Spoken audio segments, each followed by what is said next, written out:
Hello audience, আসসালামু আলাইকুম। কেমন আছেন সবাই? আশা করি ভালো আছেন। আমি চলে এসেছি, কোথায় এসেছি জানেন? জাফলংয়ে চলে এসেছি। জাফলংয়ে এখানে যেটা নিচে নিচে যেগুলো দেখতেছেন সাদা সাদা সাদা, সেগুলো হচ্ছে সাদা কিছু না, সেগুলো সাদা পাথর। ঠিক আছে, সাদা সাথে সাদা পাথরের কিন্তু জীবন আছে। আপনারা কেউ জানেন কিনা জানি না, আসলে পাথরের কিন্তু জীবন আছে। পাথর যদি জীবন্ত পাথরগুলো যদি রাখা হয়, আপনি দেখবেন ছোট ছোট পাথর রাখবেন, ধীরে ধীরে ধীরে ওরা কিন্তু বড় হচ্ছে। ঠিক আছে, আজকে 1 কেজির একটা পাথর রাখবেন, ইনশাল্লাহ এটা যদি কিছুদিন রাখেন অবশ্যই হচ্ছে যে দেখবেন যে ওয়েট বাড়তে আছে। যতদিন রাখবেন অত বড় হতে আছে, জীবন্ত পাথর। ঠিক আছে, পাথরের জীবন আছে। জীবনে পাথরের অন্য অন্য বিভাগে হচ্ছে যে পাথর চাষ করে, কিছু কিছু বিভাগে হচ্ছে পাথর চাষ করে। তো আমি যাই হোক ওটা বাড়াতে চাই না, আপনারা কেমন আপনাদেরকে তুলে ধরেছি জাফলংয়ে, এটা সিলেটে অবস্থিত, যেখানে মায়াবী ঝর্ণা, সাদা পাথর, তারপরে হচ্ছে যে খাসিয়া উপজাতি এবং সহ জমিদার বাড়ি এবং সুপারি বাগান সহ অবস্থান করছে। আপনারা আসলে এখানে এগুলোই দেখতে পারবেন। বিশেষ করে এটা হচ্ছে ইন্ডিয়ার একদম নিকটে, এখান থেকে ইন্ডিয়ানের বাড়ির বাসাগুলো দেখা যায়। কিন্তু কেউ আপনারা হচ্ছে যে এই পার থেকে ওপারে যেতে পারবেন না।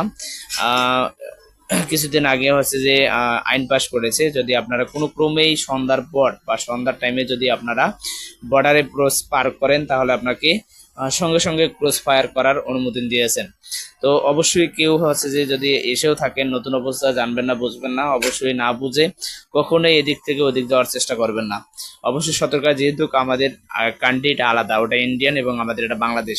একটু এখান থেকে এপারে দেখেন, ওই যে হচ্ছে যে গুলোই হচ্ছে, ওখানে বাগানগুলো হচ্ছে, ওখানে হচ্ছে যে ইন্ডিয়ান বাড়িগুলো আমি যেটা থেকে দূর থেকে যেটা বুঝলাম, সেটা হচ্ছে অনেক ঘনবস্তি, অনেকটাই ঘন, ঘন ঘন বাসা।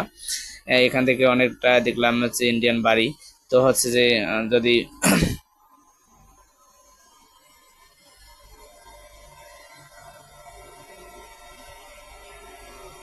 তো আরো এখানে যেখানে যে আরো যে কিছু দেখতে পারলাম, সেটা হচ্ছে ইন্ডিয়ান সামগ্রী, যেটা হচ্ছে যে কসমেটিক সহ বিভিন্ন জিনিসগুলো, আপনার সামগ্রী, চাদর, তারপরে তেল, সাবান, চকলেট, ইন্ডিয়ান যে চকলেট, ড্রাগ চকলেট, এগুলো হচ্ছে যে আপনারা পেয়ে যাবেন, সুলভ মূল্যে পেয়ে যাবেন, যা হচ্ছে যে পাইকারি রেটে এরা বিক্রি করে, ওখানে ইন্ডিয়ান থেকে পার করে এখানে নিয়ে আসে।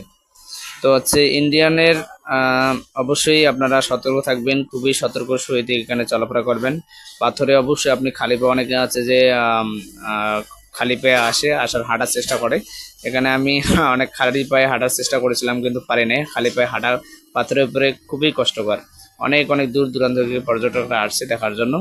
আশা করি এই ভিডিওটা ভালো লেগেছে, যদি ভালো লেগে থাকে অবশ্যই লাইক কমেন্ট শেয়ার করে অবশ্যই পাশে থাকবেন। পরবর্তী আরো ছোট ছোট